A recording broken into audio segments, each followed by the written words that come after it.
Okay, so today's project is to take my Dutch bucket grow. I'm going to thin this out massively. The one side is going to go strawberries. The other side is going to be an A, B, and C comparison that I can do on that side. And that way I can still run it as a normal grow and I can do all the tests and stuff that I want. So everything that you see behind me here, we already harvested what we wanted for the kale, made a bunch of soup and stuff out of it. So that's all going to get taken away. Those 3 sets of pails are all going to be strawberries. And this 3 is going to be an A, B, and a C roll for testing. So the project for today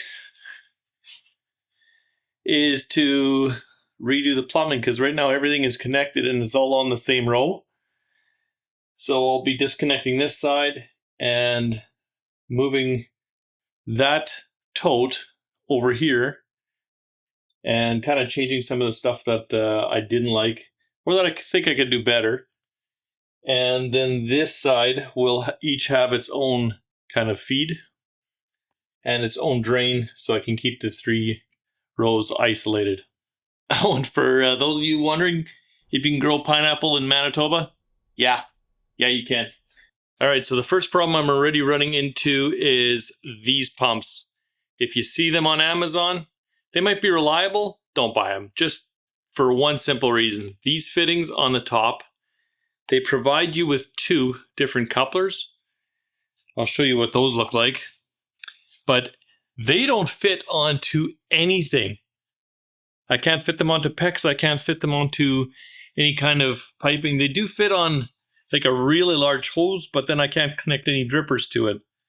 So I've got to go from this somehow to either PEX or to the Rainbird 1/2-inch tubing.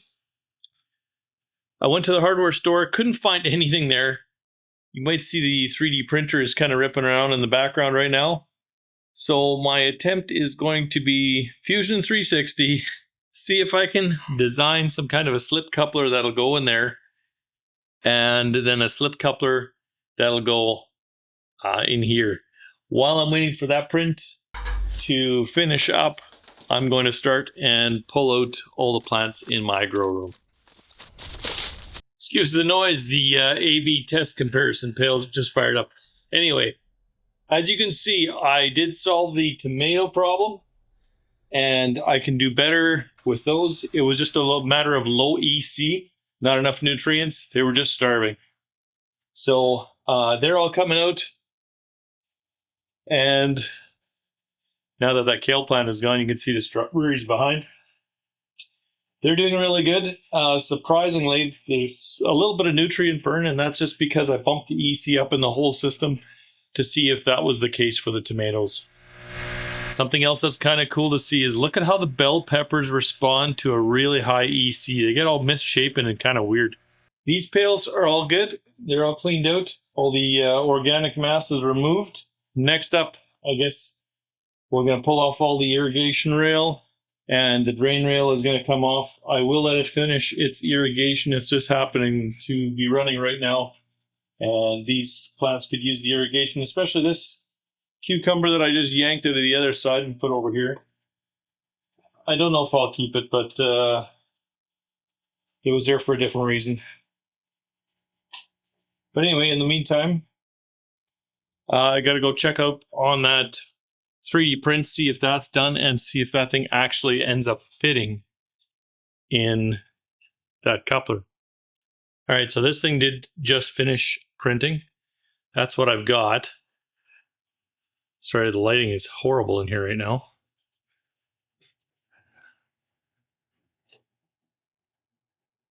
All right, so that's what I've got. So my goal is to see if I can get that to fit in there tight. Oh, that's actually pretty good. And then this end, I want to be able to fit like so. Wow, that actually works right away. All right. This one's maybe a bit too tight. I don't know, I think I'll make it like 15 millimeters long or so. This other one can go all the way in there. I'm going to change that design inside of CAD, and we'll print that off and see if that's going to do the trick. Here's what this thing looks like inside of the slicing program. So we'll chuck that thing onto the bed, and maybe I get lucky and it works first try. Alrighty, here's where we're at. I printed off 2 of these puppies, and they both actually work lovely. Like, take a look at that fit. The autofocus is having no part of this game. And on the other end, and it gets more snug as you kind of push the 2 together. So I can't believe that worked the first try. Pretty awesome. Clearly God is working with me today. Okay, so as far as I've gotten in the grow room, I now have the Dutch buckets set back up.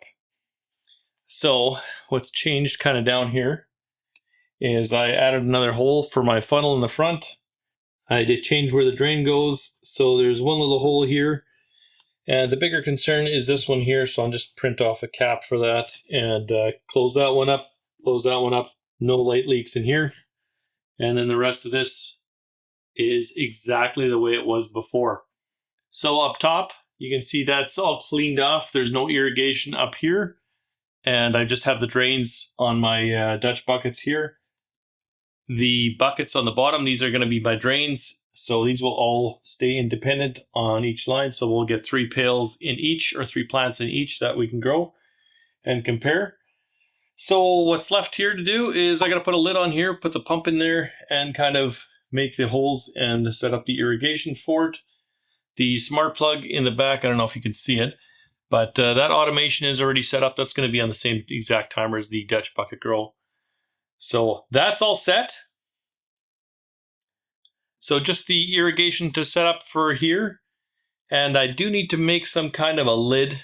I want kind of like a bigger hole on the top of those pails, so that when I pop the lid off, that I could swivel the pail or remove the pail and not have to worry about disconnecting the pump and all that.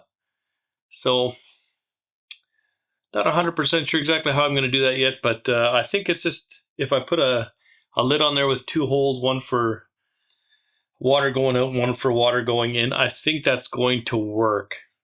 I'll end up printing something on a 3D printer for that. So then I just have to drill some big holes in my pail lids for here, because I do want it relatively easy to disassemble and clean it out in between different experiments, kind of thing. Now, I kind of debated whether or not I should take these things and kind of stick them into the soil, or stick them into the perlite a little bit to avoid the algae. This one, you can see there was just a tiny plant in here. There's a bit of an algae growth. So I could do that, but I don't want to change too many things at once, because then I'm going to end up losing track of what's working and what's not working. So I think for the time being, I'm going to stay with the irrigation dripping on top and then working its way down. Today is a fresh day, and I'm going to be finishing up that grow room today. I'm pretty pumped about that. The last pieces are printing on the 3D printer, and I don't have much left to do inside of my grow room.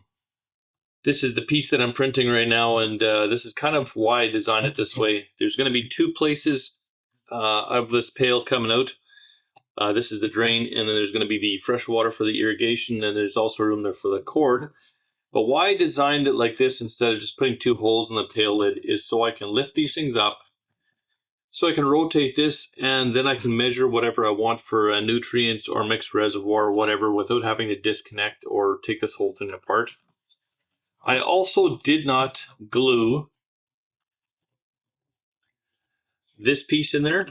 Everything else is glued on the exterior of these pails. And this is just so I can take this out and clean it if I want to, or disassembly for whatever reason if I want to disinfect the pails.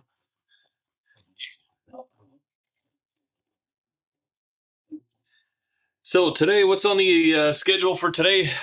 I just have to actually stick the pumps inside of these pails The smart switch is already there, and put the irrigation on top.